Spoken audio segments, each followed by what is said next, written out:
Indo British advanced pain clinic నొప్పి మాయం surgery దూరం ఫర్ అపాయింట్మెంట్స్ 9155515563. ఇలా ఒక అమ్మాయి వచ్చి కనిపిస్తూ నాతో మాట్లాడాలని ఉందా ఇట్లా అని చెప్పి ఈ వాట్సాప్ నెంబర్ ఇలా చేయండి అని చెప్పేసి అంటారు కదా. వాళ్ళ ప్రాసెస్ అనేది ఎలా ఉంటుందో చెప్పండి. Very simple. వాళ్ళు ఏం చేస్తారంటే ఇన్స్టాగ్రామ్లో కానీ లేకపోతే ఫేస్బుక్లో కానీ చాటింగ్లోకి వస్తారు. ఒక ఏదో అమ్మాయి అంటే యాక్చువల్గా అమ్మాయి ఉండరు, ఎవరో జంటు ఉంటారు. ఇంకా కరెక్ట్ చెప్పాలంటే మోర్ ప్రిసైజ్లీ లేడీ ఫోటో పెట్టుకొని వస్తారు. ఫోటోలు చాలా దొరుకుతాయి కదా నెట్లో, ఫోటో దొరుకుతుంది. సో చాట్ చేస్తారు. చాట్ చేసేందుకు అమ్మాయి కదా, వెంటనే వీళ్ళు కూడా చిత్తకాతి కుక్క టైప్లో వెంటబడి అదే చేస్తారు అన్నట్టు. తర్వాత పర్సనల్ నెంబర్ అడుగుతారు, పర్సనల్. సో ఈవినింగ్ ముఖ్యంగా ఈవినింగ్ కంఫర్టబుల్గా ఉంటారు కదా, షర్ట్తోనో షర్ట్తో అంటే మరీ ఫార్మల్ డ్రెస్లో ఉంటారు కదా, బనీన్తోనే ఇట్లా ఉంటారు, లేకపోతే ఫ్రీ బాడీతో ఉంటారు. లేడీ వీడియో కాల్ చేస్తుందంట. వీళ్ళు ఇట్లా ఒక 10 సెకండ్లు చూసినా చాలన్నట్టు, మిగతా వీడియో అపెండ్ చేసి వాళ్ళకే పంపిస్తారన్నట్టు. ఓకే. అప్పటికే ఫేస్బుక్లో ఇన్స్టాగ్రామ్లో వాళ్ళకి సంబంధించిన వాళ్ళని యూఆర్ఎల్స్ కాపీ చేసి పెట్టుకుంటారు. ఓకే. సో వెంటనే వాళ్ళకి వీడియో పంపించి మీరు డబ్బులు ఇవ్వకుంటే ఇది అందరికీ వైరల్ చేస్తామంటారు, ఫేస్బుక్లో అప్లోడ్ చేస్తామంటారు, యూట్యూబ్లో అప్లోడ్ చేస్తున్నట్లు పర్సంటేజ్ కూడా చూపిస్తారు. వీళ్ళు అప్పటి వరకు వీళ్ళు షాక్ గురవుతారు అన్నట్టు.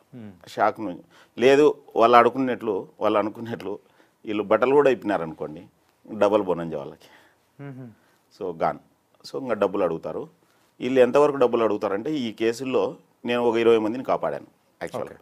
అంటే ఈ కాపాడడం అనేది నాకు ఫోన్ చేస్తారన్నట్టు వాళ్ళు, ఆల్ ఆఫ్ ది సడన్ మేము ఎట్లా అయింది, మేము ఏం చేయాలని ఫోన్ చేస్తారన్నట్టు.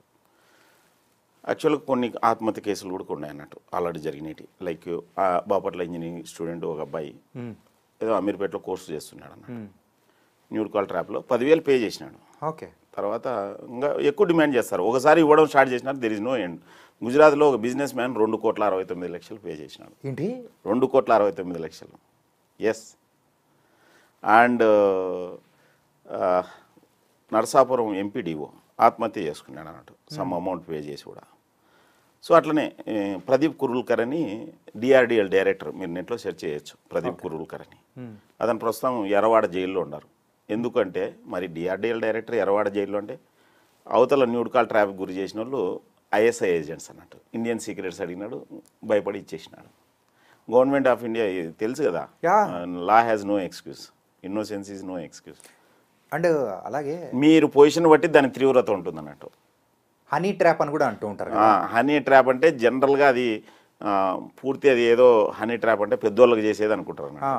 ఏ ట్రాప్ అయినా కానీ న్యూడ్ కాల్ ట్రాప్ అనేది సింపుల్ వర్డ్ అన్నట్టు, అందరికీ అర్థమయ్యే లాంగ్వేజ్ ఇది అన్నట్టు. ఏం సార్ అది కాదు, నాకు ఫ్యూజులు ఎగిరిపోయిన మాట ఏంటంటే గుజరాత్ బిజినెస్ మ్యాన్ 2,80,00,000 వరకు చేసి 69 లక్షలు. మీరు నెట్లో సెర్చ్ చేయొచ్చు. ఇంత ఘోరంగా జరుగుతుంది, బీభత్సంగా. ఓకే. సో బస్ట్ ఏంటంటే ఫస్ట్ ఎవరు వీడియో కాల్స్ స్పెండ్ చేస్తే ఫస్ట్ పాయింట్ మీరు వాట్సాప్లో సైలెంట్లో పెట్టుకోవచ్చు, all unknown calls. Point 1. Point 2, మనం వీడియో కాల్స్ ఎవరితో చేస్తాం, మనకు తెలిసిన వాళ్ళతోనే కదా చేసి. అన్నోన్ పర్సన్స్తో ఎలాంటి పరిస్థితుల్లో వీడియో కాల్స్ మాట్లాడకండి. మాట్లాడినా కూడా ఏం కాదు, వాళ్ళు భయపడిస్తే భయపడకండి అంతే. సో నేను చెప్తే కదా ఒక 10-20 మందిని కాపాడినాను. Procedure simple. వాళ్ళు ఫోన్ చేసినారు, నేను అడిగినాను బట్టలు ఇప్పినారా, నాకు నిజం చెప్పాలి. ఓకే. ఎందుకంటే డాక్టర్ దగ్గర పోయి నా దగ్గర నాకు ఏ రోగం ఉందని డాక్టర్ అంటే, అందుకే నేను మిమ్మల్ని ఇంట్రడ్యూస్ చేసేటప్పుడు కూడా సైబర్ డాక్టర్ అన్నాను. డాక్టర్ దగ్గరకు పోయి ఏ రోగం ఉందో చూసుకుంటే పనికి రాదు కదా.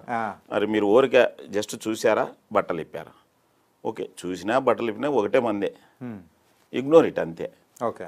సో నేను వాళ్ళకి చెప్పినాను, మీరు దాన్ని ఏమంటారు, షారుఖ్ ఖాన్ కాదు, సల్మాన్ ఖాన్ కాదు, మీ వీడియో మీరే చూసుకోరు, ఒకవేళ వాళ్ళు ఎవరైనా చూసుకుంటే వాళ్ళ జన్మ ధన్యం అవుతుంది. కాదు సార్, అంటే మెయిన్గా ఇలాంటి వాటిల్లో భయపడేది ఏంటంటే సంఘంలో మాకంటూ ఒక గౌరవం అనేది ఉంది, ఇలాంటివి చేసాము, అది మా బంధువులకో లేకపోతే ఇంట్లో వాళ్ళకి తెలిసిందంటే అరే ఏమైపోతుందనే భయంతోనే. ఫస్ట్ పాయింట్ గౌరవం అనేది అయితే భ్రమ అన్నట్టు, అంత ఫాల్స్ స్టేజ్లో బతుకుతుంటారు. పాయింట్ 1, మీ గురించి మీరు తప్ప ఎవరు పట్టించుకోరు. పాయింట్ 2, ఇంకొకటి ఇప్పుడుండే ఏ కాలంలో నాది కాదు ఎవరో మార్పు చేసినారని చెప్పొచ్చు. ఓకే. బెస్ట్ ఏంది మార్పు చేసినారని చెప్పొచ్చు. చూస్తుంటారు కదా రకరకాల వీడియోలు, ఈవెన్ సీఎంల పేరు మీద కూడా వస్తున్నాయి అన్నట్టు, ఇంకా పెద్ద సీఎం పిఎంల వీడియోలు కూడా వస్తున్నాయి. సో బెస్ట్ ఏంటంటే మార్పు చేసినారని చెప్పొచ్చు. ప్లస్ అవన్నీ పక్కన పెడితే హూ కేర్స్, సోషల్ మీడియాలో మీరు ఆ వీడియోస్ యాక్సెప్ట్ చేయవు కమ్యూనిటీ గైడ్లైన్స్ ప్రకారం. ఓకే. ఫేస్బుక్లో అప్లోడ్ చేయడానికి లేదు, యూట్యూబ్లో అప్లోడ్ చేయడానికి లేదు, వాట్సాప్లో అంటున్నా ఇది ఇన్స్టాగ్రామ్లో అప్లోడ్ చేయడానికి. ఇంకెక్కడ అప్లోడ్ చేసుకుంటాడు? ఎక్కడ చేసుకోలేడు కదా. జస్ట్ భయపడిస్తారు, వీడు షాక్ గురవుతాడు కదా. ఆ షాక్ నుంచి కోలుకునే లోపల ఎంత డబ్బులు కావాలంటే అంత డబ్బులు గుంజేస్తారు అన్నట్టు. అది తట్టుకోలేక కొంతమంది ఆత్మహత్య చేసుకునే సందర్భాలు కూడా ఉన్నాయి అన్నట్టు. ఓకే సార్, సుమారు మీరైతే ఒక 20 మెంబర్స్ వరకు కూడా ఇలాంటి విషయాల్లో కాపాడారు కదా? కాపాడాను. వాళ్ళకి చెప్పిన అంటే సీక్రెట్ అయితే ఇదే అనమాట. ఇదే సింపుల్. కాకపోతే అదే నేను చెప్పేది, ఇప్పుడు ప్రతి ఒక్కరు బాధలో ఉంటారు, ఓదార్చే వాళ్ళు కావాలన్నట్టు.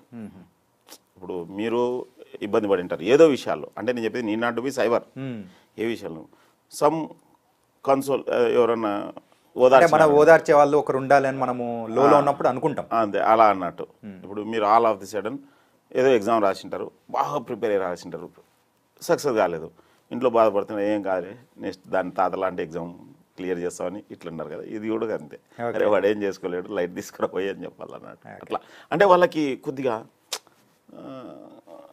Free words ఇవ్వాలన్నట్టు. చాలామంది వాళ్ళు నాకు తెలుసు ఎంత రిలీఫ్ అయినాడంటే, ఒక అతను నేమొద్దు, కాకపోతే అతను మంచి మ్యూజిషియన్ అన్నట్టు. ఓకే. నాకు మాధవ, నాకంటే సీనియర్లే స్కూల్లో, మాధవ నీకు ఒక చిన్న బిరుదు ఇస్తున్నాను, ఏంటంటే ధైర్యదాత అని చెప్పినాడు. ధైర్యదాత, ఆయన మెసేజ్ పంపించినాడు, నువ్వు నాకు ఈరోజు ధైర్యాన్ని దానం చేసినావని చెప్పినాడు అన్నట్టు. అతను ఇబ్బంది పడినాడు అన్నట్టు.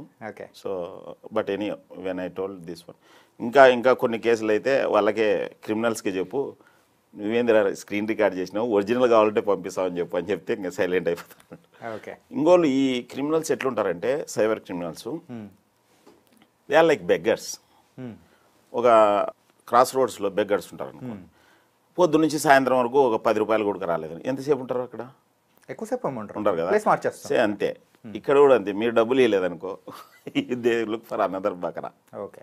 సో బెస్ట్ ఏంటంటే your response is their income. Nice sir.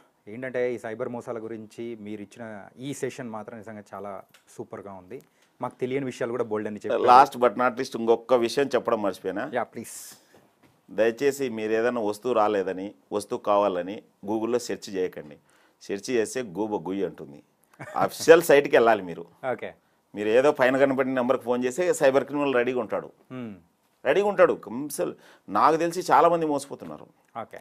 So నేనేం చెప్తానంటే, ఫైనల్గా మొబైలు కత్తి కన్నా పదునైనది, కడలి కన్నా లోతైనది, ఎవరెస్ట్ కన్నా ఎత్తైనది, అణుబాంబు కన్నా శక్తి కలది, అందరి అరిచేతిలో ఇమిడి ఉన్నది. సరిగ్గా వాడుకుంటే బ్రహ్మాస్త్రం, సరిగ్గా వాడుకోలేకపోతే భస్మాసురాస్త్రం. దీన్ని బ్రహ్మాస్త్రంగా వాడుకుంటారా, భస్మాసురాస్త్రంగా వాడుకుంటారా, అది మీ ఇష్టం, మీ చేతుల్లోనే ఉంది. ఓకే.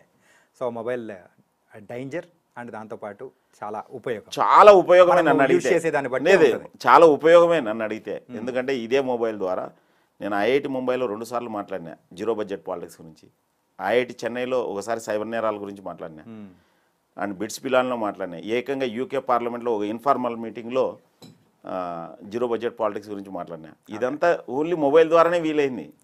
ఎస్, మీరు వాడుకున్న వాళ్ళకు వాడుకున్నంత. Nice sir. So thank you so much Madhav Reddy గారు. సో ఈ సెషన్లో అయితే మాకు ఎంతో అవగాహన అనేది కూడా ఇచ్చారు సైబర్ మోసాల గురించి. Thank you so much. నమస్కారం.